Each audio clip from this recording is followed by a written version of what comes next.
From 9 News, this is your news today. Good morning and thank you for your company. This is Your News Today, streaming on 9 Now and on YouTube. Here are the stories making headlines this Thursday. Perth terror probe. WA's counter-terrorism team now investigating a bomb scare. Plus, time is running out. Donald Trump's ominous warning for Iran. And snooker sensation, a 2-year-old breaks not one but 2 Guinness World Records. First up this morning, the Treasurer has denied the latest inflation shock is the government's fault, with interest rates expected to rise. Let's go to Connor McGovern in Canberra. Connor, good morning to you. Families could be hardest hit.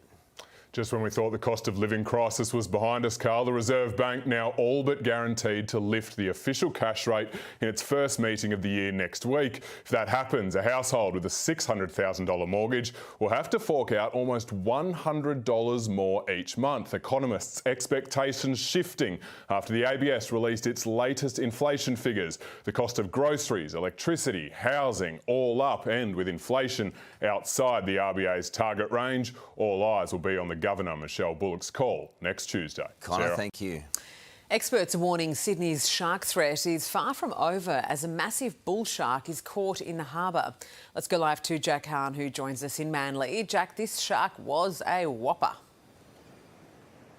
A whopper, weighing in at 150 kilograms to be precise, Sarah, and it was pulled from Sydney Harbour just metres away from where there was a tragic, fatal shark attack. You can see that shark towering over the people that caught it, and it comes as experts warn this morning that sharks will likely hang around a little longer than normal based off how warm the waters are at the moment. But when you crunch the numbers, at least the official numbers coming in from the government, there's been somewhat of a decrease in the sharks picked up by drumlines.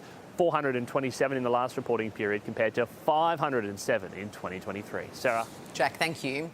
Armed thieves are on the run after attempting to break into a Gold Coast home. Security footage shows the moment the gang attempted to enter the Currumbin home just after 3 a.m, armed with a gun.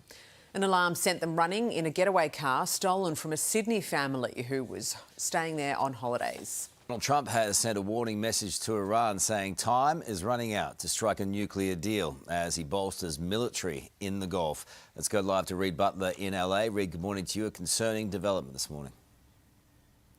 Absolutely, Carl. Both sides throwing out threats. Donald Trump actually spent the morning on stage spruiking a finance initiative with rapper Nicki Minaj, of all people, who says that she is his #1 fan. But earlier, things were much more serious. Trump warning Iran that a massive armada of warships was on the way and the country could expect an attack worse than the one we saw mid-last year if it doesn't agree to curb its nuclear capabilities. He wrote on Truth Social, time is running out.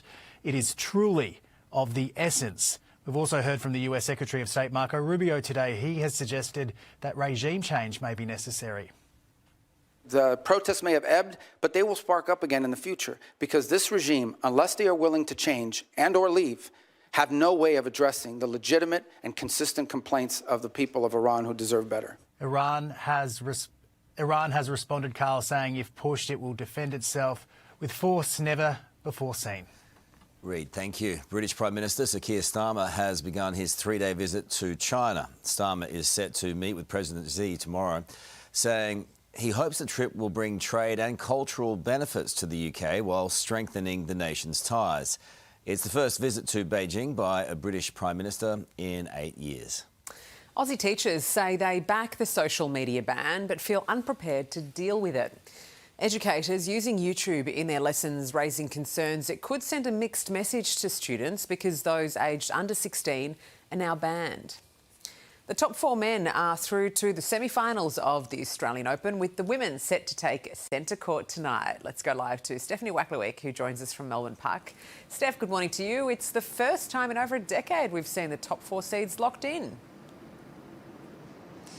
It is, Sarah, a top 4 showdown in the men's draw. World #1 Carlos Alcaraz will take on 3rd seed Alexander Zverev, Novak Djokovic to take on 4th seed and reigning champion Jannik Sinner. It is the first time since 2013 seeds 1, 2, 3 and 4 have been locked in for the men's semi-final at the Australian Open.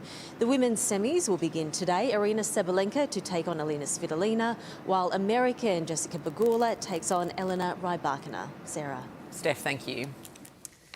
The Church of England officially has a female leader. Dame Sarah Mullally was today confirmed as the 106th Archbishop of Canterbury in a lavish ceremony at London's St Paul's Cathedral. The service didn't all go to plan though. It was briefly interrupted by a heckler who appeared to disagree with the appointment. She is the first woman to serve as the head of the Anglican Church in its nearly 500-year history. Harry Styles is set to break records in London this summer after adding more dates to his Wembley Stadium stint. Styles will overtake Taylor Swift and Coldplay as the artist with the most performances in a single year at the London venue, performing a total of 12 shows. Well, 2-year-olds are typically known for their temper tantrums, but not this little guy. Jude Owens has just claimed not one but 2 Guinness World Records. So cute. Becoming the youngest person to perform a pair of trick shots in snooker.